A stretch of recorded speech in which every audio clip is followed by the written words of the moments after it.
นี่พี่น้องมาแล้วนี่เพิ่นมาแล้วนี่ ใครอ่ะ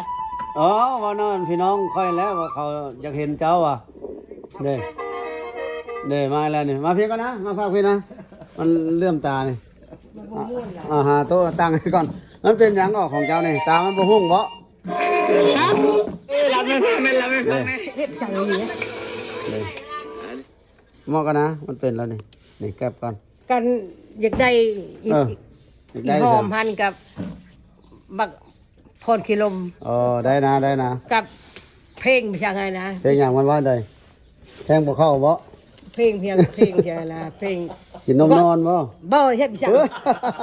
ด่าตัวเพชรลาเพชรไม่ใช่เพชรตะแค่หั่นล่ะ เพชรตะแค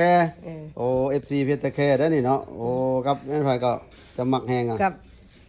อีตัวลำไทยมึงลวงตัวหันก็กับช่างกับไปหันทันตัวมันตัวลึกมันเลยหันนะ ลำทางเมืองหลวง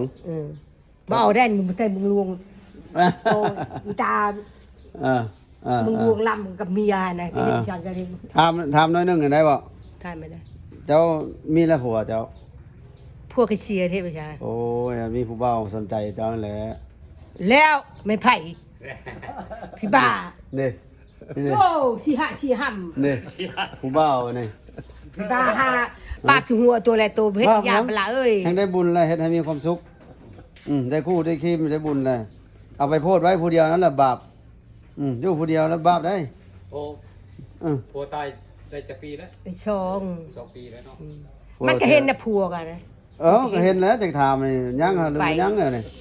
ได้โชคปีเลย เสียแล้ว เชียร์ได้โชคปีแล้ว โอ้วันเราไปค้าไปขายบ่ เฮ้ยมันฆ่าไปขายเลยเฮ็ดมันต้นพันธุ์ไปช่างไงเลยเก็บไข่ไงเลยตาย เขาว่าเราไปขายท่าน แล้วไฟทานไล่เลย บ่แม่นบ่ อะไรเปิดเพื่อนกันก็จะเมื่อปะกันได้ง่ายไง มากับไผ มากกับลูกชายเลย เอาเสร็จเอามาลำกับเพลงเนาะเอาตัวมันม่วนเนาะ เอาอีหอมนี่กับ หอมเนาะโอ้ ลายเล็ดตัวหา เขาพังหลายหอมนี่โอ้ลำม่วนเนาะหอมเนาะโอ้เฮายังบ่ได้เห็นหน้าเราเด้มีแต่ลำเราหอมเลยม่วนคักเขาว่าเนาะเจ้าก็ว่าม่วนเนาะเอาก่อนซั่น นี่แหละตัวลึกได้เด็ดนะมันนี่ค่อยลึบออกหมดเนาะเอาออกหมดอันคนเดียวเนาะ เอาจุปะบึงลี โอ้ยเกือบลืมแน่ๆก็ซื้อเจ้าน่ะไม่เท่าซื้อเจ้าแน่ๆก็ ก็บ่อยากบอกเลยกัน บอกนะ ชื่อกันแหละ ลูกค้าขาประจำค่อยบ่ลืมถามซื้อเจ้า อัน ไม่เท่าไปสั่งก็ บอกเลยชื่อขี้ร้าย โอ้ขี้ร้ายนี่เลยเนาะผู้บ่าวก็หาให้อยู่นี่ชื่อกันไอ้ทอน ไม่เท่าทอนเอ้ยทอนเนาะเอ้ยทอนนี่เลยบ้านยังเกาะนี่ บ้านพลหอยนะพอง คนหอยน้ำพองนี่โอ้เมื่อวานนี่เขาก็มาดูนั่น อีเจ้าหัวบ้านพลหอยนะพองว่ะบกบะขวาได้นังอ่ะนี่บ่ผู้สาวทั้งคนติดต่อให้ค่อยเนี่ยเด้อผู้สาวทั้งคนเด้อซ่าตัวมีผลห้อย เอาแต่เดินพหอยดีนะ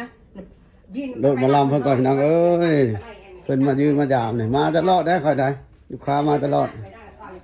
เอามาลำเพิ่นก่อนมักหอมว่าซั่นขอบใจเด้อทุกคนเด้อมาเบิ่งเด้อนี่ดิให้เพิ่นลมเดียวกับผู้บ่าวผู้สาวก่อนรถเพลงให้เพิ่นนี่บ๊ายบายขอบใจ